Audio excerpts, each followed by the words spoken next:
আপনার জিমেলের সিকিউরিটি নিশ্চিত করার জন্য প্রথমে আপনাকে চলে যেতে হবে আপনার জিমেলে। ওকে, আমি এখান থেকে জিমেলের যে অ্যাপস রয়েছে সেখানে একটা ক্লিক করছি। ক্লিক করার পর এখন দেখেন আমার সামনে ঠিক এরকম একটা ইন্টারফেস চলে আসছে। এইখান থেকে ডান পাশে একটা এ রয়েছে, ডান পাশে একটা এ, নামের যে প্রথম অক্ষর যার যেটা রয়েছে সেটা এখানে শো করবে। ওকে, আমি এটার উপর একটা ক্লিক করছি। ক্লিক করার পর একদম নিচের দিকে একটা অপশন দেখাচ্ছে manage accounts on this device. আমি আবার বলছি manage accounts on this device, just এটাতে একটা ক্লিক করতে হবে। ক্লিক করার পর এখন আপনার জিমেলের অ্যাকাউন্টটা সামনে দেখাবে, জাস্ট এটাতে একটা ক্লিক করবেন। এখন দেখাচ্ছে গুগল অ্যাকাউন্ট, জাস্ট এখানে একটা ক্লিক করবেন। ক্লিক করার পর এখন দেখেন আপনার সামনে ঠিক এরকম একটা ইন্টারফেস চলে আসবে।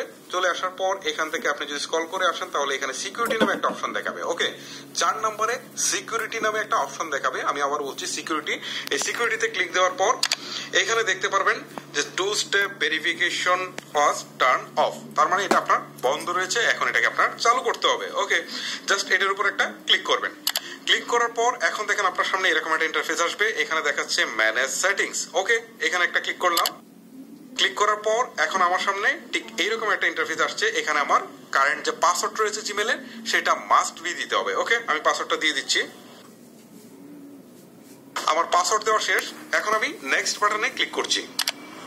ওকে, এবারে আমার সামনে ঠিক এইরকম একটা ইন্টারফেস চলে আসছে। এখান থেকে আমি জাস্ট স্ক্রল করে যদি একটু নিচের দিকে আসি তাহলে এখানে দেখতে পাচ্ছি কন্টিনিউ নামে একটা বাটন রয়েছে, কন্টিনিউ। জাস্ট এই কন্টিনিউ ক্লিক করছি। ক্লিক করার পর এখন আমার সামনে একটা ফোন নাম্বার চাইছে।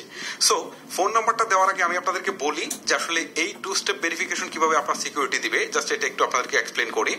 এই যে আমি এখন নাম্বারটা দিব, সো এই নাম্বারটা দেওয়ার পর প্রতিবার যখন আমি কোনো ডিভাইস দিয়ে আমি আমার জিমেলে প্রবেশ করতে যাব তখন কিন্তু একটা কোড পাঠাবে। সেই কোডটা এখানে যতক্ষণ না বসাচ্ছি ততক্ষণ জিমেলে প্রবেশ করা যাচ্ছে না। তার মানে হচ্ছে আপনি যদি আপনার পাসওয়ার্ডটা পৃথিবীর সবাইকে দিয়ে দেন তাহলে সবাই চেষ্টা করবে ঢুকতে, কিন্তু আপনার জিমেলে কেউ ঢুকতে পারবে না। কারণ প্রতিবার ঢোকার চেষ্টা করলেই আপনার সিমে একটা কোড চলে আসবে বা আপনার ফোনে একটা কোড চলে আসবে, সেটা এখানে বসাতে হবে।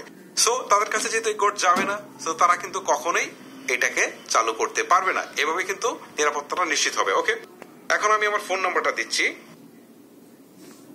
আমার ফোন নাম্বার দেওয়া শেষ। এখন দেখেন নিচের দিকে একটা বাটন রয়েছে সেন্ড নামে। ওকে, নিচে একটা সেন্ড বাটন রয়েছে, জাস্ট এই সেন্ডে একটা ক্লিক করছি। এখন দেখেন এখানে বলছে ইন্টার দ্য কোড। ঠিক আছে, উপরে ফোন নাম্বারটা রয়েছে, এই নাম্বারে তারা একটা কোড পাঠাবে। ঠিক আছে, আমার এই নাম্বারটা রয়েছে এই ফোনে। ঠিক আছে, এখনই একটা কোড চলে আসবে, আমি আপনাদেরকে দেখাচ্ছি। এই যে দেখেন অলরেডি একটা ভেরিফিকেশন কোড চলে আসছে, জাস্ট এই কোডটা এখানে বসাবো। ওকে, আমি কোডটা বসাচ্ছি এখানে 51, তারপর হচ্ছে 97, তারপর হচ্ছে 36। ওকে, আমার 519736 বসানোর পর এখন থেকে নেক্সট নামে একটা অপশন রয়েছে, এই নেক্সটে আমি ক্লিক করছি। এখন দেখেন এখানে দেখাচ্ছে টার্ন অন 2 স্টেপ ভেরিফিকেশন। ওকে, নিচের দিকে টার্ন অন নামে একটা অপশন রয়েছে, জাস্ট এখানে একটা ক্লিক করতে হবে। জাস্ট ক্লিক করলাম। ক্লিক করার পর এখন দেখাচ্ছে টার্নিং অন 2 স্টেপ ভেরিফিকেশন, তার মানে এখন আমার 2 স্টেপ ভেরিফিকেশনটা চালু হয়ে গেছে। সো এখন থেকে যে কেউ আমার অ্যাকাউন্টে ঢুকতে চাইলেও কিন্তু সহজে ঢুকতে পারবে না, কারণ এই কোড আমার এই সিমেই আসবে। সো এভাবে কিন্তু আপনারা আপনাদের জিমেলে সর্বোচ্চ নিরাপত্তাটুকু নিশ্চিত করতে পারেন। সো গাইস, এটা খুবই ইম্পর্টেন্ট একটা টপিক ছিল। সো আমি বলবো যে এই ভিডিওটা আপনার ফেসবুকের টাইমলাইনে শেয়ার করে দেওয়া উচিত।